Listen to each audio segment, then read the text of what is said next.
હે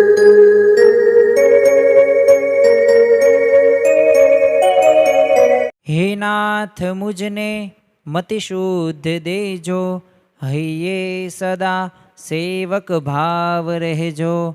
છો શબ્દો મારા પણ આપ આવીને કહેજો, રાજી થઈ અક્ષર ભાવ દેજો, રાજી થઈ અક્ષર ભાવ દેજો. શ્રી સ્વામિનારાયણ ભગવાનની જય. અક્ષર પુરુષોત્તમ મહારાજની જય. ગુણાતીતાનંદ સ્વામી મહારાજની જય. પ્રમુખ સ્વામી મહારાજની જય. પ્રગટ ગુરુ હરિ મહંત સ્વામી મહારાજની જય. સુરત અક્ષરધામ મહોત્સવની જય. દરેક દિવ્ય હરિભક્તોને જય સ્વામી નારાયણ. અખંડ સુખી રહેવાના 6 વિચારો શ્રીજી મહારાજે આપણને આપેલા છે અને આ વિચારોને આપણે ગઈકાલથી જ તે આપણે શીખી રહ્યા છીએ કે આપણા જીવનની અંદર આ 6 વિચારો આપણે કઈ રીતે આ વિચારોનું આપણે પાલન કરી શકીએ. તો આ 6 વિચારો એટલે કયા કયા વિચારો? ગઈકાલે જ તે આપણે એક સાંખ્યનો વિચાર જોયો. ત્યારબાદ આવે છે પ્રાપ્તિનો વિચાર, સંબંધનો મહિમા એટલે કે મહિમાનો વિચાર આપણે કરવાનો છે. ત્યારબાદ રાજીપાનો વિચાર, કરતા હરતાપણાનો વિચાર અને ખરેખર એક કરવાનો છે આત્મવિચાર. તો આજે આપણે એમાં જ તે 6 વિચારોમાંનો એક વિચાર તો જોઈ લીધો કે આ દરેક જે પદાર્થ છે, વસ્તુ છે કે જે પણ આપણે ખાઈએ છીએ, ભોગવીએ છીએ, આ બધું નાશવંત છે અને એ આપણે સાંખ્ય વિચાર ગઈકાલે જોયું. આજના પ્રવચનની અંદર આપણે ખાસ રાજીપાના વિચારની વાત કરવાના છીએ. આમ તો અત્યારે પણ વર્તમાન કાળે મહંત સ્વામી મહારાજે એક રાજીપાવ નામનું એક મિશન બહાર પાડ્યું છે અને આ મિશન રાજીપો છે. તો આ મિશન રાજીપો એટલે શું? કે મિશન રાજીપાની અંદર એ સત્સંગ દીક્ષા ગ્રંથ જે મહંત સ્વામી મહારાજે લખ્યો છે, જે 315 શ્લોક છે એની અંદર, જેમાં દરેક શાસ્ત્રો વચનામૃત હોય કે સ્વામીની વાતો હોય કે શિક્ષાપત્રી હોય, એ દરેકનો એક સાર, એક અર્ક આપણને સમાન એક ગ્રંથ તૈયાર કર્યો છે. મહંત સ્વામી મહારાજ પોતે જાતે લખીને આપણી સામે ભેટ મૂકેલી છે અને આ સંસ્કૃતમાં શ્લોક બધાય અત્યારે મુખપાઠ કરી રહ્યા છે. તો હવે વર્ષ એ પૂરું થવા જઈ રહ્યું છે, તો બાળકો એ રાજીપાનો લાભ લઈ રહ્યા છે. આ રાજીપાનું ફળ મહંત સ્વામી મહારાજ બાળકોને કહે છે કે અક્ષરધામ. વિદ્વાન તો બનશે જ તે ભવિષ્યની અંદર, પણ એ લૌકિક માર્ગે કે આધ્યાત્મિક માર્ગે આગળ વધશે જ તે, પરંતુ સાથે સાથે એ અક્ષરધામ પણ પ્રાપ્ત થશે. તો જો ભગવાન કે સંતને આપણે રાજી કરી નાખીએ તો કેટલો બધોય લાભ થાય છે. એક ચિંતકે કહ્યું છે ને કે thoughts are the tools to paint in the canvas of our lifes. એટલે કે વિચાર રહ્યું ને એ જીવનના એક પડદાને એક રંગવાનું એક સાધન છે. જેટલા તમારા વિચારો તમે ઉત્કૃષ્ટ રાખો ને એટલું તમારું જીવન એક સાર્થક બને છે, અને જેટલા વિચારો તમે શુષ્ક એટલું તમારું જીવન પાછું નિરર્થક પણ બને છે. કારણ કે થિંકિંગ જો ને એક પાવર છે, એક શક્તિ છે, જેમાં તમે ધારો તે કરી શકો અને વિચારથી તમે દુનિયાને પણ બદલી શકો છો. વિચારથી તમે દુનિયાના કોઈ પણ છેડાનું તમે ઘર બેઠા જોઈ શકો છો. અને જો અત્યારે પણ એલન મસ્ક જે ટેસ્લા કંપનીનો માલિક છે, એને એક એવી ડિવાઇસનું થોડાક વર્ષો પહેલાં સંશોધન કર્યું છે, એક રકાબી જેવો એનો આકાર છે. આ ટેકનોલોજીને કેટલો બધો આપણે વિકાસ અત્યારે કરી રહ્યા છે. તો એલન મસ્કે એક પ્રશ્નને પોતે ઊભો કર્યો, એક વિચાર એને આવ્યો કે આ નેટવર્ક તો ટાવર આજુબાજુ હોય અને ઉપર ઉપગ્રહો તરફથી આપણને પ્રાપ્ત થાય છે, એટલે એને જો સ્ટારલિંક પોતાની કંપની એને એવા ઉપગ્રહો પણ છોડ્યા છે કે જેના દ્વારા નેટવર્ક આ ટાવરની પણ જરૂર પડે નહીં. પરંતુ એને વિચાર શું આવ્યો કે આપણે એવું એક ડિવાઇસ તૈયાર કરીએ કે જે ડિવાઇસને તમે તમારી પાસે રાખો ને તો એમાંથી તમને એ વાઈફાઈ નેટવર્ક તમને પ્રાપ્ત થાય. અને કેવી કેવી પરિસ્થિતિની અંદર, તો તમે અંતરિયાળ ગામની અંદર હોય કે જંગલની અંદર હોય, જ્યાં ટાવર કે કાંઈ પણ પ્રકારની વ્યવસ્થા ન હોય, ત્યાં પણ તમને આ નેટવર્ક તમને મળી રહે. તો એ વિચારથી એને ડિવાઇસની શોધ કરી.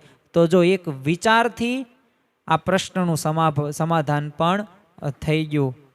એક આત્મહત્યા કરવા જઈ રહેલો એક છે ને અંધ યુવાન ને કોઈક સૂફી સંતે એક વિચાર આપ્યો કે ખુદાએ તને આટલી બધી જિંદગી સારી આપી છે, જીવવા માટે આપી છે. આ તને મીટાવા દેવા માટે નથી આપેલી. તું જિંદગી કંઈક જીવવાની કોશિશ તો કર, પ્રયત્ન તો કર.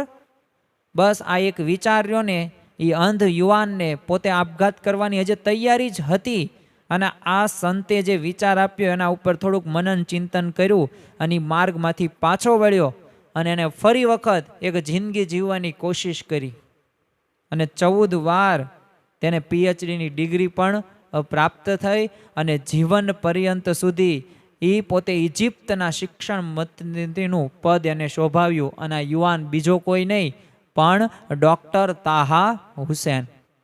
જો એક વિચારથી તમારું મૃત્યુ પણ અટકી શકે છે, એક અવળા વિચારથી તમારું એક પ્રકારે વિનાશ પણ નોતરે છે. એમ આજે આપણે આ વિચાર પ્રત્યેનો એક રાજીપાનો એક વિચાર કરવાનો છે. દિવસ દરમિયાન આપણે વિચારો તો કેટલાય બધાય કરીએ છીએ, પરંતુ શું અખંડ સુખી રહેવા માટે જે શ્રીજી મહારાજે આપેલ જે આ 6 વિચારો છે એ વિચાર આપણે કરી રહ્યા છીએ?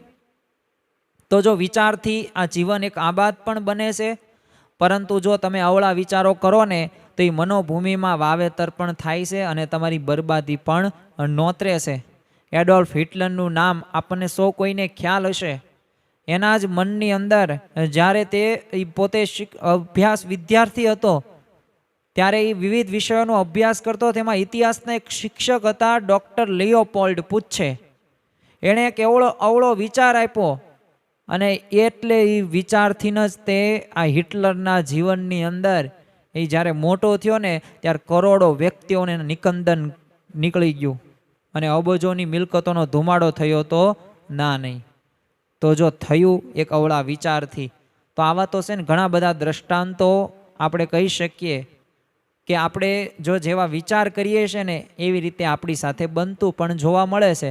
એટલે આ બધા વિચારો એક જ વાત આપણને સમજાવે છે કે કંઈક પ્રાપ્તિ કોઈક વિચારનું એક ફળ હોય છે.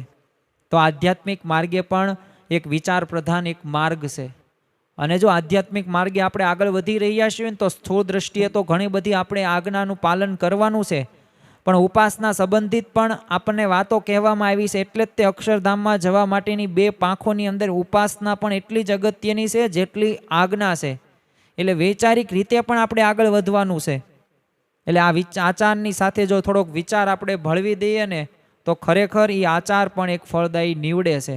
એટલે જ આચાર્ય શ્રી વિહારીલાલજી મહારાજ પણ કહે છે કે વિવેકી પ્રાણ કર વિચાર મુક્તિ પામવા, મુક્તિ પામવા સુખેથી ધામમાં જવા.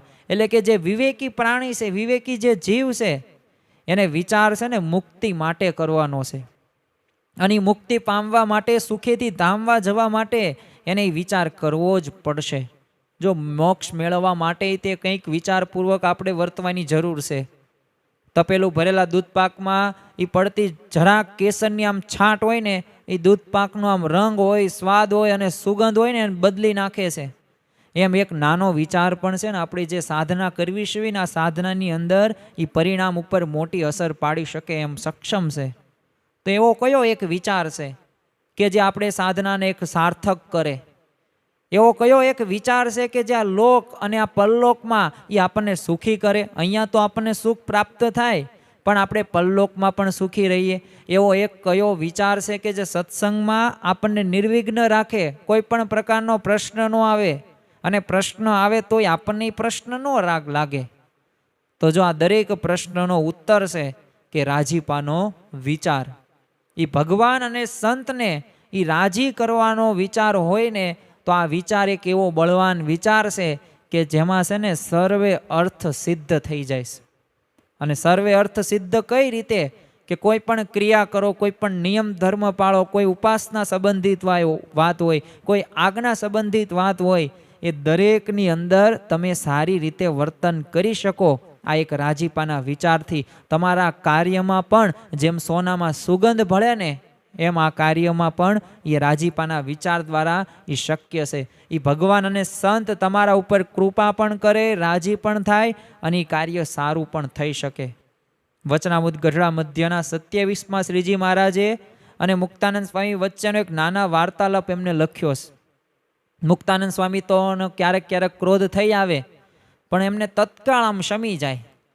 એટલે એવું પોતે જણાવે છે કે આ ક્રોધ તત્કાળ જે શમી જવાનું કારણ છે ને એક જ છે કે ભગવાનનું મહાત્મ્ય વિચારીને એમ સમજાય છે કે જે રીતે ભગવાનનો કુરાજીપો થાય ને એ સ્વભાવ મારે રાખવો નથી. જો કામ, ક્રોધ, લોભ, મોહ, મત્સ, માયા, તૃષ્ણા, અહંકાર આ બધાય તે સ્વભાવો, પ્રકૃતિઓ, ઇન્દ્રિયો પ્રત્યેની આસક્તિઓ એ દરેક વ્યક્તિને હોવાની છે. દરેક જીવ પ્રાણી માત્રના જીવનની અંદર હશે. પરંતુ જો આપણે એવું ધ્યાનમાં રાખીશું, સતત અનુસંધાન રાખીશું કે આ ક્રોધ હું કરું છું તેમાં ભગવાન અને સંત રાજી નથી થતા, તો મારાથી ક્રોધ ન કરાય, તો અવશ્ય ક્રોધનો વિનાશ થશે. તો અહીંયા મુક્તાનંદ સ્વામી આ જ જણાવે છે. એ ભગવાનનું મહાત્મા સમજીને બધું એ પોતે ત્યાગ કરવા માટે તૈયાર થઈ જાય છે.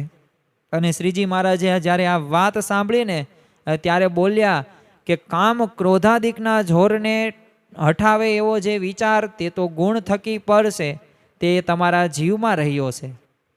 તો જો આ વાર્તાલાપ ઉપરથી આપણને સ્પષ્ટ થઈ જાય કે આ રાજીપાનો વિચાર રહ્યો ને આ ગુણથી પરનો એટલે કે ગુણાતીત જે વિચાર, તો એ આપણા જીવનમાં દ્રઢ થાય ને તો આપણે પણ કેવા બની જઈએ, એક ગુણાતીત થઈ જઈએ.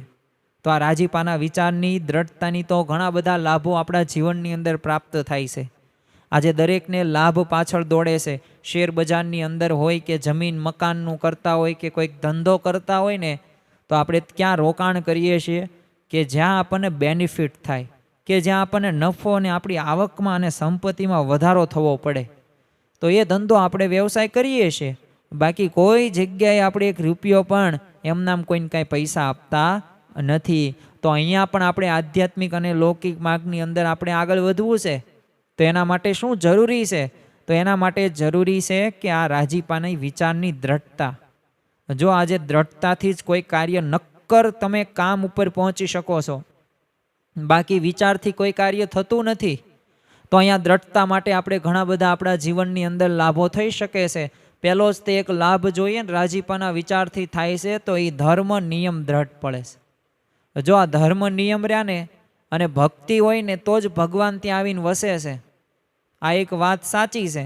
અને એટલે જ તે તમે જુઓ કે ઘનશ્યામ પ્રભુના માતા પિતાનું નામ ધર્મદેવ ને ભક્તિ માતા.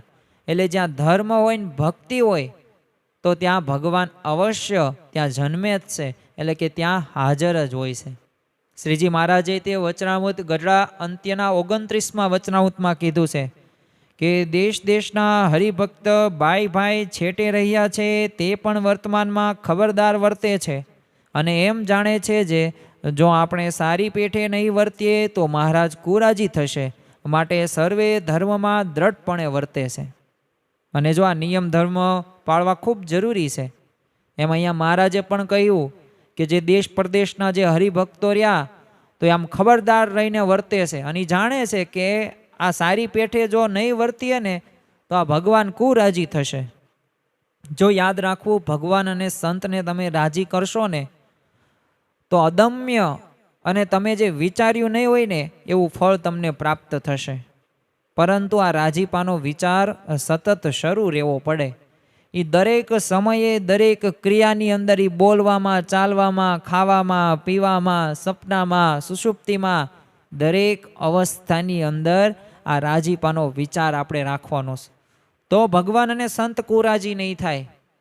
એક વખત અમદાવાદની અંદર યોગીજી મહારાજ બિરાજમાન હતા અને એક હરિભક્ત પોતાના પિતાશ્રીને લઈને, એ હરિભક્તનું નામ ભરતભાઈ હતું, અને એમના પિતાશ્રીને લઈને આશીર્વાદ લેવા માટે આવે છે. કારણ શું હતું? પોતાને પરદેશ જવાનું હતું. એટલે ત્યાં ધંધો વ્યવસાય સારી રીતે કરી શકે એ માટે યોગીજી મહારાજના આશીર્વાદ લેવા માટે બંને આવે છે, બાપ અને દીકરો. એટલે યોગીજી મહારાજે તો ભરતભાઈને અને એના પિતાશ્રીને કીધું કે ત્યાં નિયમ ધર્મમાં રહેજો, પરદેશમાં ભલે જાઓ, ધંધો વ્યવસાય બધું પૈસા કમાશો, પણ નિયમ ધર્મમાં રહેજો, આડું ઓળું કાંઈ ન કરતા. અને ત્યારે ભરતભાઈના પિતાએ શું કીધું કે બાપા અમારે છે ને 3 પેઢીનો સત્સંગ છે, એટલે એમાં કાંઈક બહુ કેવું ન પડે તમારે. અને ત્યારે યોગીજી મહારાજ હસતા હસતા શું કીધું કે છે ને એમાં પેઢીનું ન આવે, 4થી પેઢીએ સત્સંગ ઉડી પણ જાય. એટલે ત્યાં તમે હખણા રહેજો, નિયમ ધર્મમાં રહેજો, આઘું પાછું ન કરતા. ફરી વખત એને એમને ઉદ્દેશીને કીધું. તો જો આમ સત્પુરુષ આપણને આ વચનો કહીને આ સમજાવવા માગે છે કે આ નિયમ ધર્મયુક્ત આપણું જીવન છે ને એ જરૂરી છે. એ જો યોગીજી મહારાજ હોય, ગુણાતીત ગુરુ પરંપરા હોય કે ભગવાન હોય, એ દરેકને ગમે છે. મુંબઈનો એક બાળક છે ને નિયમિત બાળ સભામાં જતો, એટલે એકવાર એનો પરિવાર છે ને સિનેમા જોવા માટે ગયો. અને અત્યારે તો જો આપણે આધુનિક સમયની અંદર જોઈએ ને તો આ બધું સાહજિક બધું થઈ ગયું છે. જેમ પાશ્ચાત્ય સંસ્કૃતિની અંદર જે આ બધું જો રહેણી કહેણી, જીવન ધોરણ ને આવું જોવા મળે છે મનોરંજક, એવું ભારતની અંદર પણ અત્યારે શરૂ જ છે. તો અહીંયા સિનેમા જોવા માટે પરિવાર સાથે આ બાળકને જવાનું કીધું. એટલે બાળકે જ કહ્યું કે નહીં, હું સિનેમા જોવા આવીશ નહીં. તો બોલો, પોતે જતો નથી ને દાદા દાદી હતા એમની સાથે જ ઘરે રહેશે. એટલે જ્યારે આ બાળકને પૂછવામાં આવ્યું કે તું કેમ સિનેમા જોવા ન ગયો, ત્યાં તો સરસ મજાનું ત્યાં પોપકોર્ન ને ખાવા પીવાનું અને પિક્ચર પણ કેવું સરસ મજાનું હોય, તો તું કેમ ન જોવા આવ્યો? અને ત્યારે એ બાળકે શું કહ્યું, મારે તો મહંત સ્વામી મહારાજને રાજી કરવા છે, અને મારે તો છે ને સિનેમા ક્યારેય નહીં જોવાનો નિયમ છે, અને આ નિયમ હું પાળીશ ને તો જ તે સ્વામીશ્રી રાજી થશે, એટલે હું ન ગયો. તો જો આવો એમને દ્રઢ વિશ્વાસ હતો. અત્યારે પણ જે મિશન રાજીપા અંતર્ગત તે અમુક બાળકોએ તો ચોકલેટ નહીં ખાવાનો નિયમ, જ્યાં સુધી આ સત્સંગ દીક્ષા ગ્રંથ મુખપાઠ ન થાય ત્યાં સુધી ચોકલેટ નહીં ખાવ, વિડીયો ગેમ નહીં રમવું, ટીવી નહીં જોવું. કેવો ત્યાગ કરે છે બાળકો. શા માટે? બસ એમને કાંઈ કરોડો કે અબજો રૂપિયામાંથી નથી મળવાના, પણ એમને ખ્યાલ છે. ભલે તેઓ એટલા બધા જ્ઞાની નહીં હોય, પણ એમના હૃદયની અંદર એક વિચાર તો આત્મસાત જ છે કે મારે મહંત સ્વામી મહારાજને રાજી કરવા છે. ગમે તે થઈ જાય, રાજી કરવા છે ને કરવા છે. જામનગરના તે એક યુવક મંડળના એક યુવકે છે ને ટ્યુશનમાં સાથે ભણતી એક છોકરી, હવે ફ્રેન્ડશિપ ડે હતો ને અત્યારે જો આવા ફ્રેન્ડશિપ ડે અને આવા બધા ઘણા બધા દિવસો એવા આવે છે, અને ખાસ તો ફેબ્રુઆરી મહિનાની અંદર ઘણા બધા જોવા મળે છે. એક એક દિવસ આપણને એમ લાગે ઓહો આ દિવસે જ તે બધું તે આખા લોકનું જગતનું બધું સુખ હશે, એમાં જ તે એ ભાઈબંધોના હોય કે સિસ્ટર હોય કે મધર્સ હોય કે ફાધર હોય કે પછી અમુક તો ટેડી ડે ને એવું પણ આવે છે, ચોકલેટ ડે હોય છે, રોઝ ડે એટલે રોઝડા જેવા ડે, એટલે ગુલાબ ડે, આવું બધું હોય છે. તો અહીંયા તે જ્યારે ફ્રેન્ડશિપ ડે હતો એટલે એ દિવસે તો ફ્રેન્ડશિપ બેલ્ટ બધાય બાંધે. એટલે એક છોકરીએ તો આ યુવકને કહ્યું, પ્રસ્તાવ મૂક્યો, એટલે સામેથી આ છોકરી આવેલી. એટલે વિચાર કરો કે પોતે લોભાતો નથી એ યુવક, અને સામે શું દ્રઢતાપૂર્વક કહે છે કે બહેન મને આ પસંદ નથી, અને જો તમને પ્રેમ જ હોય ને તો રક્ષાબંધનના દિવસે આવજો રાખડી બાંધવા માટે, કારણ કે મારા સ્વામીને આ પસંદ નથી, એટલે મને પણ પસંદ નથી. તો જો આ એવા વિચારથી આ પ્રસંગે પોતે નિયમ ધર્મની અંદર દ્રઢ રહી શક્યો. અમદાવાદની અંદર તે એક યુવાન આવી જ રીતે સત્સંગ સભાની અંદર જાય, યુવક સભાની અંદર, અને પોતે જે ઓવરબ્રિજ ત્યાં છે સરદાર ત્યાં ઊભો હોય છે. શા માટે? કોલેજ જવા માટે. વાહનની કંઈ સુવિધા નહોતી, તો એમાં એની ક્લાસની અંદર ભણતી જ તે એક છોકરી હવે પોતે સ્કૂટી લઈને આવે છે અને કહે છે કે હું છે ને કોલેજમાં જાઉં છું, એટલે હું તને ડ્રોપ કરી દઉં, તું બેસી જા પાછળ. એટલે યુવકે કીધું કે નહીં, પ્રમુખ સ્વામી મહારાજે નિયમ છે સ્ત્રી પુરુષ મર્યાદા, એટલે હું બેસી શકીશ નહીં. તો એમના મી છોકરીને જવા દેશે અને પોતે રિક્ષામાં બેસીને તે પોતે જાય છે કોલેજની અંદર. જ્યારે પ્રમુખ સ્વામી મહારાજ સમક્ષ આ પ્રસંગ જ્યારે રજૂ કરવામાં આવ્યો ને ત્યારે પ્રમુખ સ્વામી મહારાજ બહુ રાજી થઈ ગયા અને કહ્યું કે ભણવાનું અત્યારે અભ્યાસમાં જ ધ્યાન દેવાનું, આવા ફ્રેન્ડશિપના અને આવી રીતના લફડામાં કાંઈ પડવાનું નહીં. જો આ નિયમ ધર્મમાં દ્રઢતા ક્યારે રહે, આવા વિચારો ક્યારે રહે કે જ્યારે આપણે રાજીપાનો વિચારનું સતત અનુસંધાન હોય ને તો આ શક્ય છે. વચનામૃત ગરડા અંત્યના પહેલા વચનામૃતમાં કહ્યું છે ને, એક વર્ણન આવે છે કે હરિભક્તોને સંતોએ એક શિક્ષાપત્રીનો નિત્યક્રમ કરવા નિયમ લીધો. એટલે એમાં શ્રીજી મહારાજે તો એટલા બધા રાજી થઈ ગયા કે બધાને છાતીના આમ ચરણાવીને આપ્યા. તો વિચાર કરો, એક વાંચનથી આટલા બધા રાજી થઈ જતા હોય તો એના જે નિયમો જે આપ્યા હોય શિક્ષાપત્રીની અંદર શ્રીજી મહારાજે, અને અત્યારે મહંત સ્વામીમાં જે સત્સંગ દીક્ષા ગ્રંથ લખ્યો છે, એ જો નિયમો પ્રમાણે જો આપણે જીવન વ્યતીત કરતા હોય, નિયમ ધર્મવાળું હોય, તો ભગવાન અને સંત કેટલા બધા રાજી થાય અને કેટલો બધો આપણને રાજીપો મળે. તો જો આમ આવા વિચારથી આપણે નિયમ સહેજે સહેજે પળાઈ જાય છે, એટલે નિયમ પાલન રહ્યાની બોજરૂપ નહીં પણ એક મોજરૂપ લાગે છે. અને આ મોજરૂપ એટલે કે એક અંતરથી એક રાજી જીવ હૃદય થાય છે અને એક પૂર્ણ કામ સંતોષ એવો પણ થાય છે કે ઓહો, મેં ભગવાન અને સંતની આજ્ઞાનું પાલન કરું. જો આ કેફ રહ્યો ને, આ અસ્મિતા આ જગાડવી પડે તો જ આ શક્ય છે. બીજું કે આ સ્વભાવ જે છે લોકોને, એ સ્વભાવ ઉપર પણ નિયંત્રણ અને એની નિવૃત્તિ થાય છે. આમ તો સ્વભાવો જતા નથી. ગુણાતીતાનંદ સ્વામીએ કીધું છે ને કે આ ગિરનાર જેવા એક એક સ્વભાવ છે, કામ, ક્રોધ ને લોભ ને આવું બધું, એમ જતા નથી. ગુજરાતીની અંદર એક કહેવત બીજી પણ છે, પ્રાણ અને પ્રકૃતિ. પ્રકૃતિ એટલે સ્વભાવ, એ સાથે આવે ને સાથે જાય. પણ વાસ્તવની અંદર જો એના પ્રયત્નો કરવામાં આવે ને, અને જો આ રાજીપાનો વિચાર ભેળવવામાં આવે ને, તો આ સ્વભાવ ઉપર પણ કંટ્રોલ થઈ શકે અને સ્વભાવો એક સમયે નિવૃત્ત પણ થઈ જાય છે. જો જ્યારે સ્વભાવનું બળ વધે ને, ત્યારે જો આપણે રાજીપાનો વિચાર હોય ને, તો એમાંથી સહેજે સહેજે પાછું વળી શકાય છે. રામાયણની અંદર પ્રસંગ આવે છે કે જ્યારે કૈકેયીની માંગણીથી જ્યારે રામને 14 વર્ષનો વનવાસ થયો છે, અને એ જાણીને છે ને ભરતને બહુ તે દુઃખી થઈ જાય છે, અને દુઃખ સાથે સાથે ક્રોધિત પણ થઈ જાય છે. કોની માથે? તો પોતાની જ તે માતા એ કૈકેયી ઉપર દુઃખી થઈ જાય છે અને મારી નાખવા માટે તત્પર થઈ જાય છે. પરંતુ આ પ્રવૃત્તિથી તેઓ ઉગરી શકાય છે. એટલો બધો ક્રોધ આવ્યો, એમને ન ગમ્યું, દુઃખ લાગ્યું, પણ છતાં પણ એ પ્રવૃત્તિથી ઉગરી ગયા. એનું કારણ શું? એક જ વિચાર હતો કે હું આ કરીશ તો શું રામ રાજી થશે? અને ત્યારે એ ભરત શત્રુઘ્નને શું કહે છે કે હન્યામ હમિયામ પાપામ કૈકેયી દૃષ્ટચારિણમ યદિ મામ ધામિકો રામો ના સુયેન તાતૃઘાતકમ. કે આ કૈકેયીને તું હમણાં છે ને હણી નાખે, જો રામ મારી પર કુરાજી ન થતા હોય ને તો અહીં જો આપણને જોઈ શકાય છે કે ભગવાનને એ રાજી કરવાનો વિચાર એ ભરતને હતો, તો ભરત ક્રોધ ઉપર કાબુ મેળવી શક્યા.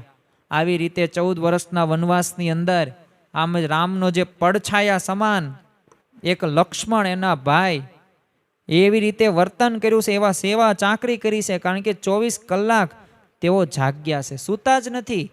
એ રામ ભગવાનની એ સેવા જ કરેલી છે. તો એમને પણ ક્રોધિત સ્વભાવ તો એમનો પણ હતો, કારણ કે શેષ નાગનો જ અવતાર. આપણને પણ ખ્યાલ છે કે નાગ હોય ને એ ફોફાડા મારતા જ રહે. એમ એવી રીતે અહીંયા લક્ષ્મણ પણ ઘણા એવા પરિસ્થિતિ સંજોગોની અંદર પોતે ક્રોધિત થઈ જાય છે. પણ એવું એમને પગલું એકય નથી ભરેલું કે જે રામને ન ગમ્યું હોય. તરત તે રામે એમને વારી દીધેલા છે અથવા પોતે વર્યા છે કે નહીં, આ મારાથી થાય નહીં. તો જો આ કયા વિચારથી શક્ય બન્યું કે શું રામ રાજી થશે? જો રામ રાજી થાય તો એ કાર્ય કરવું. એક શિક્ષકનો છે ને સ્વભાવ કેવો કે સહેજે સહેજેમાં છે ને ક્રોધિત થઈ જતા. એટલે એકવાર તો તેઓ સૂતા હતા અને ત્યારે એની તે પુત્રી હતી, એને રેડિયો વગાડવાની ના પાડી. એટલે દીકરી તો માની નહીં. પછી બીજી વખત કીધું, દીકરી માની ગઈ. હવે આ શિક્ષક પોતે સૂઈ જાય, એટલે દીકરીને શું થયું કે મારા પપ્પા સૂઈ ગયા છે એટલે હું ધીમો ધીમો રેડિયો વગાડું. એટલે પોતે ધીમો ધીમો રેડિયો વગાડે. તો આ તો શિક્ષક તો પોતે આમ સાવ 100% સૂતા નહોતા. એટલે તરત તે પોતે ક્રોધાવેશની અંદર એ રેડિયો એને એની દીકરી પાસેથી લીધો અને એક પછાડ્યો એવો કે આમ રિપેર કરવા જેવો પણ રહ્યો નહીં.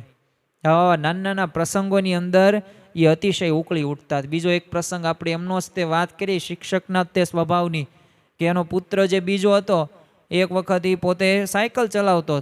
આને કીધું પિતાએ એને કે તું આવતો રે અંદર, અત્યારે તડકો છે. પણ ઓલો માન્યો નહીં. તો બોલો એ સાયકલ હતી ને એ પણ પસાડીને તોડી ફોડી નાખી. તો આવો એક અતિશય આમ ઉકળી ઉઠતા શિક્ષક જ્યારે બોચાસણની અંદર પ્રમુખ સાંઈ મહારાજનો જ્યારે એમનો યોગ થયો ને, તો જો ભગવાન અને આ સંતને એ આ સ્વભાવ નથી ગમતો, તો એ વિચારથી આ શિક્ષકને સત્સંગ થઈ ગયો અને છેલ્લા એને ઘણા વર્ષોથી એક પણ એવી પરિસ્થિતિ નહીં હોય. દરેક પરિસ્થિતિની અંદર પહેલાં ક્રોધિત થતા, પણ એ દરેક પરિસ્થિતિની અંદર તેઓ શાંત વર્તી ચૂક્યા. હાવ ક્રોધ નાબૂદ થઈ ગયો. કયા વિચારથી? કે આ પ્રમુખ સ્વામી મહારાજ અને ભગવાનને આ સ્વભાવ ગમતો નથી. તો જો આપણે સત્સંગની અંદર તો આવીએ છીએ, પણ હજી આપણા એવા સ્વભાવો છે કે જે ભગવાન અને સંતને નથી ગમતા, અને એ પાછા આપણે જાણીએ પણ છીએ, પણ છતાં પણ એને ટાળવાનો જો આપણે પ્રયત્ન ન કરતા હોય ને તો આપણે અજ્ઞાની ગણી શકીએ. અમુક વાર તો અત્યારે કેવું થાય, બધું જાણવા છતાં પણ છે ને આપણે સુધારો કરતા નથી. પણ જો થોડુંક ધ્યાન રાખી અને સુધારા તરફ આપણી વૃત્તિ હોય ને તો ખરેખર આપણે આગળ વધી શકીએ છીએ અને ભગવાનને સંતની કૃપા પણ થાય છે. તો આપણે પણ શ્રીજી મહારાજ અને મહંત સ્વામી મહારાજને એક રાજી કરવાનો વિચાર રાખવાનો છે. તો આપણે આપણા ગમે એવા સ્વભાવ નહીં હોય એના ઉપર આપણે વિજય મેળવી શકીશું. એ કાંઈ અઘરા નથી એટલું બધું. એ તો કેવા છે, ચોંટ્યા છે આપણા જીવ સાથે. વાસ્તવિક આપણે પહેલેથી એવા હોતા નથી. એ આપણે કોઈક વ્યક્તિના સંગે કરીને હશું, કોઈક એવા વિચારો કાંઈક એવું જોયું હશે, સાંભળ્યું હશે, વિચાર્યું હશે, અને એવી રીતે આપણો સ્વભાવ એવો થઈ ગયેલો છે. પણ આ સ્વભાવોને દૂર કરી શકાય છે અને સાવ નિર્મૂળ પણ કરી શકાય છે. પણ એક વિચાર સાથે કરી શકાય કે રાજીપાના વિચાર. જો એક ફાયદો એ પણ થાય છે કે જે આપણે રાજીપાનો વિચાર રાખીએ ને તો આ ભગવાન કે સંતની એ ગમે એવી આજ્ઞા ન થાય તો એમાં ક્યારેય પણ શંકા ન થાય. જો આમ તો આ લૌકિક જીવનની અંદર છે ને કોઈ પણ ક્ષેત્રની અંદર આપણે જ્યારે આગળ વધવાનું હોય ને ત્યારે આપણને કોઈક શીખવાડનાર કોઈક વ્યક્તિ હોય છે. એ પછી કોઈક રમત ક્ષેત્રની અંદર કોચ જેને કહેવાય છે, અથવા તો આપણે અભ્યાસ કરતા હોય તો એને શિક્ષક કહેવાય, કોઈક ટ્રેનર પણ હશે. પણ આ બધાની આજ્ઞા પ્રમાણે જો આપણે પાલન કરીએ ને તો આપણે આગળ વધીએ. પણ જો એમાં શંકા રાખીએ કે સાહેબ તમારા દાખલા બધા ગણાવો છો પણ એ બધા સાચા હશે ખોટા હશે, એ અમને શંકા રહેશે, તો એમાં કોઈ પણ પ્રકારનો વિકાસ આપણો થતો નથી. એ ગુરુ શિષ્યના સંબંધની અંદર તો એ સંશય વગરનું કામ હોય ને તો જ આગળ વધી શકાય છે. ખોરસાના રાજાભાઈ પરમ ભક્ત હતા ભગવાનના. એટલે એકવાર એમની પત્નીએ છે ને સંતોને રસોઈ માટે સીધું ન આપ્યું. એટલે રાજાભાઈએ યુક્તિ કેવી કરી કે પત્નીને તો પિયર મોકલી દીધી અને ઘર વખરી જે હતી ને બધી વેચીને પોતે સાધુ થવા માટે ગઢડા આવી ગયા. અને મહારાજે એમને કહ્યું કે તમારે સાધુ થવું છે કે અમે જેમ કહીએ એમ કરવું છે? એટલે રાજાભાઈએ શું કીધું કે આપ કહો ને એમ હું કરું, કારણ કે મારે તો હવે બસ આ લોકની અંદર સંસારની અંદર રહેવું જ નથી, મારે તો તમારી સેવા કરવી છે. તમે જેમ કહો ને એમ હું કરવા માટે તૈયાર છું. જો આવી તૈયારી દરેક ભક્તોની હોવી ખૂબ જરૂરી છે. અને ત્યારે મહારાજે એમને છે ને પર્વતભાઈ હતા એમની ખેતી સંભાળવાનું કીધું. હવે રાજાભાઈએ કોઈ પણ પ્રકારનો શંકા ન રાખી અને સંશય પણ ન કર્યો, એક પણ તર્ક વિતર્ક પણ ન કરી. જો ધારે નો તો કહેત કે મારે તો સાધુ થવું છે ને મને કેમ તમે આવી સેવા આપી? ખેતી તો બીજા પણ કરી શકે, ભાગ્યા બીજા વ્યક્તિઓ હોય એ પણ કરી શકે, પર્વતભાઈ પણ પોતે કરી શકે, પણ તમે મને કેમ આવું કહો છો? તો ત્યારે પોતે સાધુ એમને નથી કરતા અને આ કામ આપ્યું તો હળ હાંકવા એમને વળગાડી દીધા. અને 1-2 વર્ષ નહીં, આ રાજાભાઈએ 14 વર્ષ સુધી આ પર્વતભાઈની ખેતી પોતે સંભાળી. અને પછી મહારાજે એમને સાધુ કર્યા અને અક્ષરાનંદ સ્વામી નામ પડ્યું. તો જો આમ એક ખોરસાના રાજાભાઈને કેવા ભક્ત પરમ શા માટે કીધા? કારણ કે ભગવાનની આજ્ઞા પ્રમાણે પોતે જીવ્યા હતા. અને પછી 14 વર્ષ બાદ એમને એ સાધુ થયા. કીર્તનની અંદર લખ્યું છે ને, આપ ઈશારે મનને મરડું, આપ કહો તે સાચી,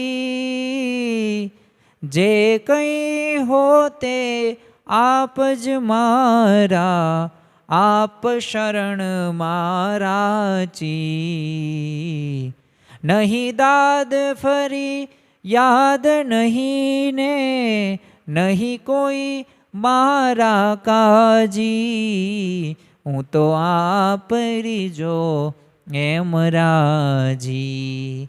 સ્વામી આપ રીજો એમ રાજી. તમે જે ઈશારો કરો એ મારા મનને હું મળી નાખું, તમે જે કહો તે સાચું.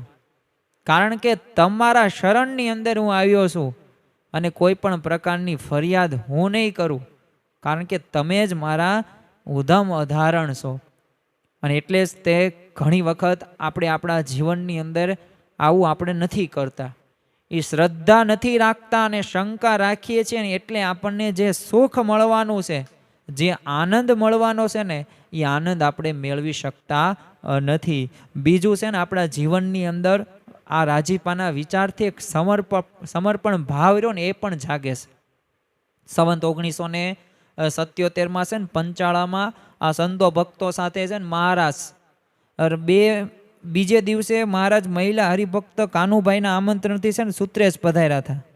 કારણ કે મહારાજ તો ત્યાં પોતે બહુ તે પંચાળની અંદર મહારાજે આપણને ખ્યાલ છે કે પંચાળની અંદર ઘણી વખત મહારાજ હિંડોળે પણ હિંચક્યા છે, ત્યાં ઉત્સવો સમયાઓ પણ કર્યા છે. એટલે આ જે મહિલા હરિભક્ત હતા એમને આમંત્રણ આપ્યું હતું એટલે તો તેઓ સુત્રેજ પધાર્યા. એટલે કાનુભાઈએ તો ધામધૂમથી મહારાજ અને સંતો ભક્તોનું સ્વાગત કર્યું અને સૌને ભાવભીની રસોઈ પણ જમાડી અને બધાને તૃપ્ત કર્યા. અને અંતે જ્યારે મહારાજનું પૂજન કરીને કાનુભાઈએ પ્રાર્થના કરી કે પ્રભુ, આપ તો અક્ષરધામના અધિપતિ છો, આપને અમે શું અર્પણ કરીએ? અને ત્યારે મહારાજે શું કીધું કે શાસ્ત્રમાં કહ્યું છે કે તમારી વહાલી જે વસ્તુ પરમાત્માને તમે આપો ને તો એ મારા પરમાત્મા અતિ પ્રસન્ન થાય છે. એટલે હવે તમને જે વહાલું હોય ને એ અમને આપો. અને મહારાજની આ માગણી તો છે ને ખૂબ માર્મિક કંઈક હતી. અને એ હરિભક્ત પણ, એ બાઈ હરિભક્ત પણ એટલા પ્રેમ ભક્તિવાળા ઉત્તમ હતા. એટલે એ ક્ષણભારમાં પણ એ કાનુભાઈએ પોતાના 4 દીકરાઓને છે ને લાવીને કહ્યું કે આ શ્રી હરિનામ ચરણોમાં બેસાડી દીધા. અને શું કીધું કે પ્રભુ, મારો આ અબળાનો દેહ, એટલે દીકરા જેવું કાંઈ વહાલું ન હોય એ તમે પણ જાણો છો, એ સ્વાભાવિક છે.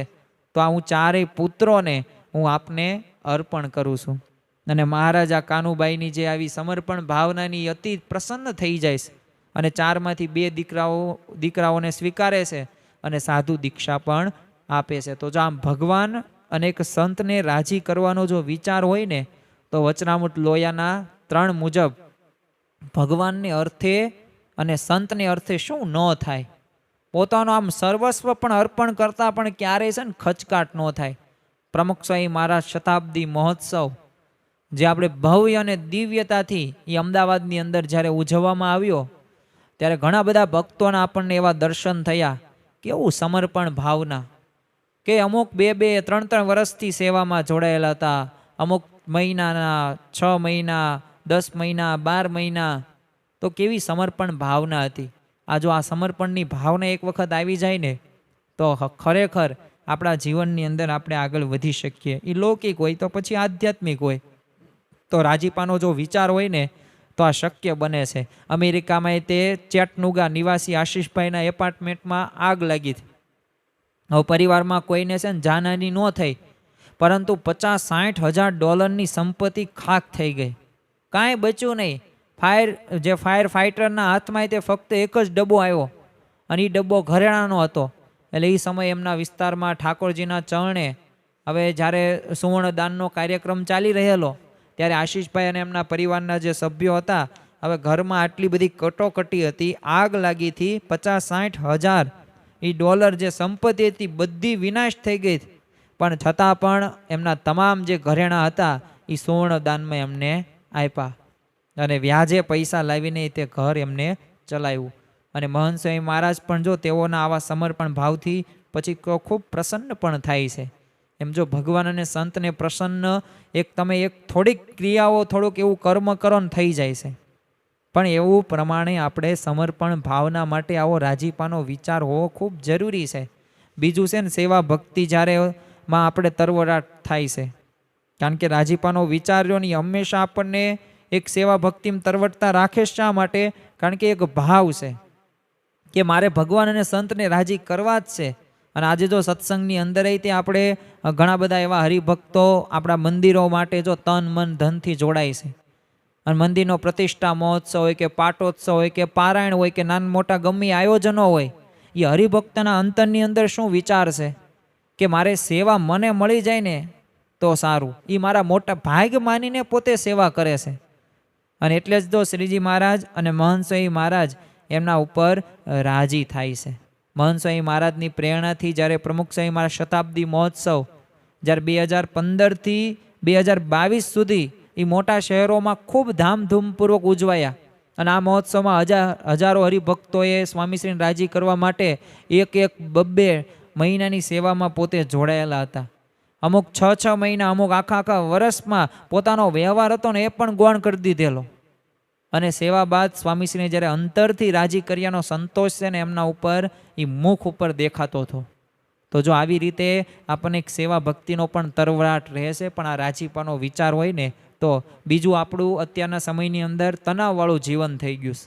અશાંતિ. આપણી પાસે અત્યારે પૈસા છે, સુખ સમૃદ્ધિ પણ છે, આપણું જીવન ધોરણ પણ એવું છે, પરંતુ આપણા જીવનની અંદર સતત અશાંતિ રહેશે. તો જો તણાવ મુક્ત રહી શકાય તો એ રાજીપાના વિચારથી એ મુમુક્ષુરોની તણાવ મુક્ત જીવન જીવતો આજે થઈ ગયો છે. કોઈ પણ કાર્ય હોય કે મારે ભગવાન અને સંતને રાજી કરવા છે, અને આ વિચારથી એના પરિણામની ચિંતા આપણને કોરી ખાતી નથી. અને પ્રમુખ સ્વામીમાં શતાબ્દી મહોત્સવની અંદર તે જો પારિવારિક શાંતિ અભિયાન હેઠળ એ જ્યારે સંપર્ક યજ્ઞ થયો ને ત્યારે આ અભિયાન માટે મહંત સ્વામી મહારાજે 3 પ્રેરણા વચન લખી આપેલા. અને એમાંનું એક પ્રેરણા વચન શું હતો? રાજીપો અ ગ્રેટર ધેન રિઝલ્ટ. એટલે કે રાજીપો પરિણામ કરતાં અધિક છે. અને મહંત સ્વામી મહારાજે ત્યાં આપણને આ લખીને સમજાવ્યું કે સેવામાં છે ને પરિણામ સામે નથી જોવાનું, પણ સત્પુરુષના રાજીપા સામે નજર રાખવી. ઘણા બધા કાર્યકરો પણ હોય છે, સંપર્ક કાર્યકરો હોય, બાળ કાર્યકરો, યુવક કાર્યકરો, એ સંયુક્ત પાંખના કાર્યકરો. તો દરેકે પોતાનું જે કાર્ય છે ને એ ભગવાનને સંતને રાજી કરવાના અર્થે કરવાનું છે. પછી એ કાર્ય થાય કે ન થાય, એ પરિણામ તમને ધાર્યું એવું મળે કે ન મળે, પણ હા પ્રયત્ન કરી લેવો. તો જો જેની નજર કાર્યના પરિણામ સામે હોય ને એના સફળતા નિષ્ફળતાની ચિંતા રહે. પણ જો રાજીપાના વિચારથી સેવા કાર્ય કરે ને તો એ નિશ્ચિત થઈ જાય. કારણ કે ભગવાન અને સંતના એ રાજીપા રૂપી આ ફળ રહ્યું ને એ આપણે મેળવવાનું છે, નહીં કે આ પરિણામની વાતો. કોઈ હરિભક્ત 10 નવા મુક્ષુન ઘરે સંપર્ક કરવા જાય, પરંતુ કોઈ તેને આવકાર ન આપે ને હતાશ થવાની શક્યતા ઘણી બધી છે. પરંતુ મહંત સ્વામી મહારાજે રાજી કરવાના નિશાન સાથે આપણે સંપર્ક કર્યો હોય ને તો આવકાર મળે કે ન મળે છતાં પણ એક નિશ્ચિત અને તણાવ મુક્ત રહી શકાય છે આ રાજીપાના વિચારથી. અને કાંઈ બધાય કાર્યો તમે ધારેલા થવાના પણ નથી, પણ આ ભગવાન અને સંતને ઉમેરશો, તમે સાથે રાખશો તો એ કાર્યમાં સોનામાં સુગંધ ભળે ને એવું કાર્ય થઈ જશે. એ ભગવાનની કૃપાથી, સંતની કૃપાથી શક્ય છે. જો અમુક વાર કેવું હોય છે કે આપણે ગમે તેટલા લાખ પ્રયત્નો કરીએ ને તો જે નથી થવાનું નથી જ થવાનું. પણ જો એક વિચાર સાથે કરીએ ને કે મારે તો ભગવાન અને સંતને રાજી કરવાને અર્થે હું આ કાર્ય કરું છું, તો ભગવાન એ આપણા કાર્યમાં ભળે પણ છે અને આપણી સાથે પણ રહેશે અને કાર્ય થઈ પણ જાય. સંસ્કૃતમાં કહ્યું છે ને કે ત્યયી અપ્રસન્ને કિમ હાર્ય પરણ્યઃ ત્વયી પ્રસન્ને કિમ હા પર્યનઃ. એટલે કે આપ જો અપ્રસન્ન થયા તો બીજું સઘળું મળ્યું તેનો અર્થ શું? અને આપ જો પ્રસન્ન થયા તો પછી બીજું સઘળું ન મળ્યું એનો રંજ શું? તો આમ જો ભગવાનના રાજીપાનામાં બધું સર્વે સિદ્ધિઓ રહેલી છે. અને આ પ્રમાણે આપણે જો વિચાર સાથે, આવા બળ સાથે આગળ વધીશું તો ખરેખર આપણને એક નવી એક ઉર્જાનો સંચય થશે. અને આ ઉર્જાથી એક શક્તિ એક બનશે અને આ શક્તિથી આપણે કોઈ પણ કાર્ય કરી શકીશું. તો આમ જો રાજીપાનો વિચાર આપણે સત્સંગની અંદર આવીએ કે લૌકિક માર્ગની અંદર આવીએ તો આપણને એક સર્વાંગે પૂર્ણ બનાવે છે. કારણ કે મહારાજ સ્વામીના કૃપાપાત્ર બનવાનું છે, આપણો એક આ વિચાર છે. તો આ વિચારથી છે ને આપણે લોહીના એ કણે કણમાં જો વણાઈ ગયો હોય ને તો ખરેખર આપણે એ ધન્ય થઈ જઈએ. અને આપણને એક પૂર્ણ કામપણાનો પણ એક વિચાર આપણને આવી જાય. અને આ વિચાર આપણા સત્સંગની એક લાઈફલાઈન છે. જેમ જીવદોરી છે ને, જીવન દોરી હોય એ લાઈફલાઈન હોય ને, એ છેલ્લો એક કડી હોય, એમ ભગવાન અને સંતને રાજી કરવાનો એ આ તૂટી ક્યારે જાય? તો તૂટી આપણે આ રાજીપાનો વિચાર ન કરીએ ને તો માઠા પરિણામો આપણે ભોગવવા પડે. બાકી આ રાજીપાનો વિચાર રાખીએ તો કોઈ પણ પ્રકારનો પ્રશ્ન આપણા જીવનની અંદર આવતો નથી. પછી ભલે 3 તાપ હોય તો 3 તાપોમાંથી પણ આપણે મુક્ત રહી શકીએ છીએ, ઉપાધિમાંથી પણ મુક્ત રહી શકીએ છીએ. એ પણ સમજવું જરૂરી છે કે આ રાજીપાનો વિચાર ન હોય તો પછી શું થાય? તો છે ને કાંઠે આવેલું વહાણ રહ્યું ને એ ડૂબી જાય.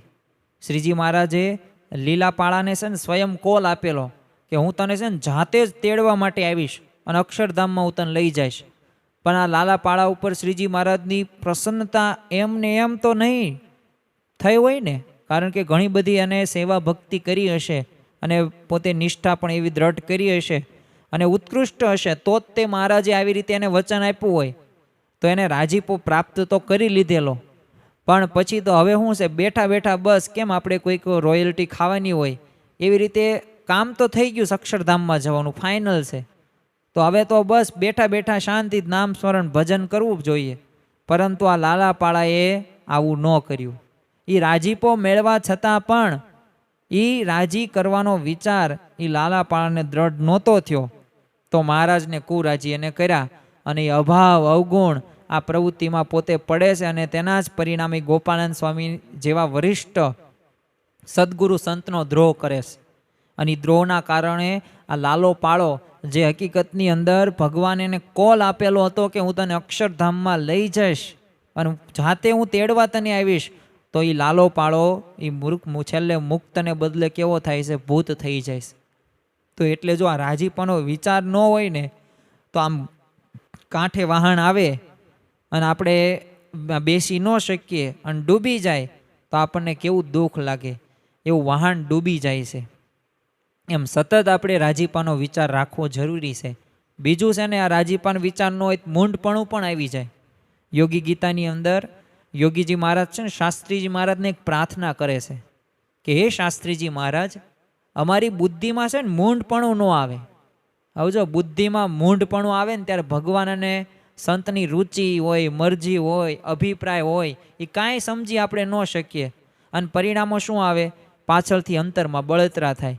એટલે આવું મૂંઢપણું ન આવે ને યોગીજી મહારાજને શાસ્ત્રીજી મહારાજને પ્રાર્થના એ માટે કરેલી. લોકની અંદર આવું જ કંઈક છે, સત્પુરુષ આપણને કંઈક કહેવા માગતા હોય ને આપણે સમજીએ નહીં, આપણી બુદ્ધિના બળે તર્ક વિતર્ક કરીએ તો આપણે ખરેખર જે રાજીપો મેળવવાનો છે એ મેળવી શકતા નથી. ઉમરેઠના તે રૂપરામ ઠાકરની આપણે વાત કરીએ તો રસ રોટલીની રસોઈ આપી હતી શ્રીજી મહારાજને અને સંતો ભક્તોને. હવે જમવા પણ પંગત પડી ગઈ, રસ ખાટો હતો એટલે શ્રીજી મહારાજને આ બધા સંતોએ કીધું કે થોડીક ખાંડ મળે તો સારું, એટલે સાકર. એટલે આવી રીતે શ્રીજી મહારાજને ખ્યાલ આવ્યો એટલે તરત તે રૂપરામ ઠાકરને કીધું કે તમે સાકર લાવો. એટલે પછી તો બીજા બધા લોકો હતા એ રૂપરામ ઠાકરને કહી દીધું કે આપણે આ રિવાજમાં ન આવે, નાતની અંદર જો રીતિ રિવાજ છે એમાં આવતું જ નથી ઉપરથી આપણે સાકર દેવી. એટલે કહ્યું કે અમારો નાતની અંદર આવો રીત રિવાજ નથી, ઉપરથી અમે સાકર કોઈ દિવસ આપતા નથી. જો મૂંઢપણું આવી ગયું, સાકર ન આપી શક્યા અને રૂપરામ ઠાકરને તો પછી પાછળથી એટલી બધી અંતરમાં બળતરા થઈ ગઈ કે મેં મહારાજનું વચન ન પાળી શક્યો. અને જ્યારે બીજી બાજુ તમે જુઓ દંડુસરના ગલુજી, એમને ગમે એ ભોગે છે ને મહારાજને રાજી કરવાનો વિચાર હતો તો એમના નાત રિવાજો કાંઈ નડી ન શક્યા. પોતાના માતૃશ્રી ધામમાં ગયા છતાં પણ એમને માતુશ્રીનો મૃતદેહ હતો ને ઘરના માળીએ ઉપર ચડાવ્યો. અને એટલું જ નહીં, એ શ્રીજી મહારાજને સંતો ભક્તોને પ્રેમથી જમાડ્યા અને શ્રીજી મહારાજનો રાજીપો રહ્યો ને એમને ખાટી ગયા. તો જો આ જરૂરી છે, આપણા જીવનને આવા પ્રસંગો બનવાના છે કે જે પ્રસંગોની અંદર આપણે લોકોને રીઝવવા, લોકની અંદર આ લોક ક્યારેય રીઝવવાનું આપણે રીઝવી નહીં શકીએ, પણ આ ભગવાનને સંતને રીઝવી શકીશું. લોકોનો તો પોતાનો અભિપ્રાય છે, એ તો કામ હોય ત્યાં સુધી તમને બોલાવે, સારું સારું બોલે, પછી હું કોણ ને તું કોણ. કારણ કે આ સ્વાર્થ ભરેલો સંસાર છે. અહીંયા દરેક વ્યક્તિ પોતાના સ્વાર્થ બાબતે પોતે કાર્ય કરતા જોવા મળે છે. પણ તમારે શું કરવું છે, આ એક ધ્યેય નિશ્ચિત હોય ને તો એ પાર પડી શકે છે. ત્રીજું પણ એક અગત્યનું છે, રાજીપો જો વિચાર ન હોય ને તો મન ધાર્યું થઈ જાય, અને મન ધાર્યું થઈ જાય તો ભગવાન અને સંતની આપણે આજ્ઞા પાળી શકતા નથી. એકવાર મુક્તાનંદ સ્વામીનું મંડળ છે ને સુરતમાં હતું, ત્યાં કોઈ હરિભક્તે તાંજા વાંસ ને આદુ ને તીખાનું અથાણું લઈને આવ્યા. હવે આ અથાણું છે ને શ્રીજી મહારાજને મોકલવાની એમની ઈચ્છા હતી. એટલે મુક્તાનંદ સ્વામીની ઈચ્છાથી તે ગુણાતીતાનંદ સ્વામીએ આજ્ઞા કરી કે તમે તરત તે છે ને ગઢડા જાઓ અને આ શ્રીજી મહારાજને તમે આ અથાણું આપજો. અને સાથે જોડમાં તો શાંતાનંદ ગોદડિયા નામના એક સંત હતા, એ પોતે ઊભા થઈ ગયા અને મુક્તાનંદ સ્વામીને કીધું કે તમે કહેશો ને તોય પણ જઈશ અને ના કહેશો ને તો પણ જઈશ ગુણાતીતાનંદ સ્વામી સાથે, મારે પણ મહારાજના દર્શન કરવા છે ને અથાણું હું પહોંચાડીશ. શ્રીજી મહારાજ પાસે જ્યારે આ ગુણાતીતાનંદ સ્વામી અને શાંતાનંદ ગોદડિયા નામના સંત આવે છે, એટલે શ્રીજી મહારાજ તો ને ટેવ હતી કે જે હરિભક્તો હોય એ બધા હરિભક્તોનું ખબર અંતર પૂછે. એટલે મુક્તાનંદ સ્વામી શ્રીજી મહારાજ ત્યારે આજ્ઞા કરેલી જ હતી કે આ મુક્તાનંદ સ્વામીની આજ્ઞામાં બધા રહેજો, અને તો જ તે શ્રીજી મહારાજ એમાં રાજી થાય. પણ આ છતાં જે શાંતાનંદ ગોદડિયા હતા આ સંત, એમને આ રાજીપાન વિચાર ન આવ્યો, એટલે તરત તે આજ્ઞા વગર ગુણાતીતાનંદ સ્વામી સાથે વહી જઈ ગયા. એટલું નહીં, પણ ત્યાં જ્યારે આવે છે ને ત્યારે શ્રીજી મહારાજ એ દરેક સુરતના જે હરિભક્તો હતા એમને ખબર અંતરને પૂછ્યા. ગુણાતીતાનંદ સ્વામીએ કીધું કે એમના વતી મને કીધું છે કે તમે ચરણાવીને તમારા આપજો, એટલે તમે ભેટજો. અને એક એક હરિભક્તના નામ બોલતા જાય અને શ્રીજી મહારાજ ગુણાતીતાનંદ સ્વામીને આમ છે ને ભેટે. તો આવી રીતે 22 વખત પોતે નામ દઈ દઈને દરેક હરિભક્તને ભેટે, એમાં ગુણાતીતાનંદ સ્વામીને. એટલે આ શાંતાનંદ ગોદડિયા તો પોતે વિચારમાં પડી ગયા કે મને એક બે વખત તો ભેટવા પડે ને પછી તો. ગુણાતીતાનંદ સ્વામીએ શ્રીજી મહારાજને કીધું કે આમને ભેટો તમે. પછી તો મહારાજે એમને પણ ભેટા, પણ ત્યારે મહારાજે કીધું કે તમને 22 વખત ભેટા ને અમને કાંઈ કઠણ ન લાગ્યું, પણ એક વખત આમને ભેટા ને એટલું બહુ કઠણ અમને લાગ્યું. તો શા માટે? એ મુક્તાનંદ સ્વામીની આજ્ઞામાં એ સંત ન રહ્યા ને એટલે. તો આમ જો રાજીપાનો વિચાર ન હોય ને તો ભગવાન અને સંતની એ આજ્ઞા પાળવામાં બંધારું થઈ જાય, અને એનું ફળ ભગવાન અને સંતનો છેલ્લો એક જ મળે, કુરાજીપો. અને કુરાજીપો તો આપણે મેળવવો જોઈએ નહીં. બીજું છે ને, રાજીપાનો વિચાર ન હોય ને તો રાજીપાનો અવસર ચૂકી જવાય. એક વખત સમય અવસર આવે અને અવસરે જો કાર્ય ન થાય તો એ ખરેખર તો એક પ્રકારે વિઘ્નકારી જ છે આપણા માટે. કારણ કે અવસર છે ને દરેક વારંવાર નથી આવતા, અવસરો અમુક વાર આવે. એ અવસરને આપણે શોભાડવો જોઈએ, એમાંથી આપણે કામ કાઢી લેવાનું છે. જુનાગઢમાં તે ગુણાતીતાનંદ સ્વામી છે ને કૃષ્ણ સેવાદાસ સ્વામી નામના એક સંતને કીધું કે આ નવીને જૂની ધર્મશાળાનો મોતિયો મળે કે ન મળે? એટલે ત્યારે એ સંતે તો ના પાડતા કીધું કે સ્વામી આ શક્ય, પોતે કીધું કે નથી, આ મળે નહીં. એટલે એવામાં તે એક સૌજી કડિયો આવ્યો અને એને શું કીધું? સ્વામી આ જ પ્રશ્ન પૂછ્યો કે જે કૃષ્ણ સેવાદાસ સ્વામીને પ્રશ્ન પૂછ્યો કે આ નવીન જૂની ધર્મશાળાનો મોતિયો મળે કે ન મળે? તો આ સૌજી કડિયાએ શું કીધું કે હા, એ તો તરત મળે. અને એ સ્વામી એ વખતે તો વતું કરાવતા. અને સ્વામીએ જ્યારે પૂછ્યું ને ત્યારે તરત તે કીધું, સૌજી કડિયાએ કીધું ને એટલું જ તે કે મળે. તો એમાં તો ગુણાતીતાનંદ સ્વામી એટલા બધા રાજી થઈ ગયા કે વાહ, તમે મળે તો બહુ સારી વાત કહેવાય, પણ આ કૃષ્ણ સેવાદાસ સ્વામી જ ના પાડે છે, આવું કીધું. એટલે સૌજીએ શું કીધું, હું તમને મેળવી દઉં ને. અને પોતે ઊભા થઈ જાય છે અને એ જે સૌજી કડિયાને પોતે ભેટે છે ને રાજી પણ થઈ જાય છે. ત્યારે કૃષ્ણ સેવાદાસ સ્વામી કે હું પણ તમને મેળવી દઉં સ્વામી. એટલે ત્યારે ગુણાતીતાનંદ સ્વામી કહે છે કે પેલો એ જે તમે એ જે મોજ રહી ને એ તો સૌજી કડિયો લઈ ગયો, એ સમય વહી ગયો, અવસર વહી ગયો. અને પછી કૃષ્ણ સેવાદાસ સ્વામીએ એ ગુણાતીતાનંદ સ્વામીને રાજી કરવાનો વિચાર દ્રઢ નહોતો ને જો ત્યારે એમને ના પાડી. એમ સ્વામીનો આ મહામૂલો રાજીપો એમના હાથમાંથી સરકી ગયો. પણ પછી તો શું, ફિર પછતાએ ક્યાં હોવત હે જબ ચીડિયા ચૂગ ગઈ ખેત. સમય વહી ગયો અને સમય વહી જાય પછી કાંઈ પાછું આવે નહીં. ટૂંકમાં છે ને આપણે સત્સંગમાં નિર્વિઘ્નપણે એક સાર ધાર પાર પાડવા માટે છે ને ભગવાન અને સંતના આપણે કૃપાના અધિકારી થવા માટે આ રાજીપાનો વિચાર અનિવાર્ય છે. હવે આપણને પ્રશ્ન એ પણ થાય કે આ રાજીપાનો વિચાર આપણે ક્યારે કરવો, એવો કયા સમયે અમે આ રાજીપાનો વિચાર કરીએ? તો 3 બાબતો આજે યાદ રાખવાની છે. આ રાજીપાનો વિચાર આપણે ક્યારે કરવાનો છે? તો કોઈ પણ ક્રિયા કરતાં પહેલાં છે ને વિચારવું કે શું આ હું ક્રિયા કરું છું એમાં શ્રીજી મહારાજને મહંત સ્વામી મહારાજ રાજી થશે? બીજું આપણે વિચારવું કે કોઈ પણ ક્રિયા આપણે કરતાં વિચાર કરવાનો કે હું આ ક્રિયા કરું છું તો જે રીતે હું કરી રહ્યો છે એ રીત શ્રીજી મહારાજને મહંત સ્વામી મહારાજને રાજી થશે આમાં આ ક્રિયાથી?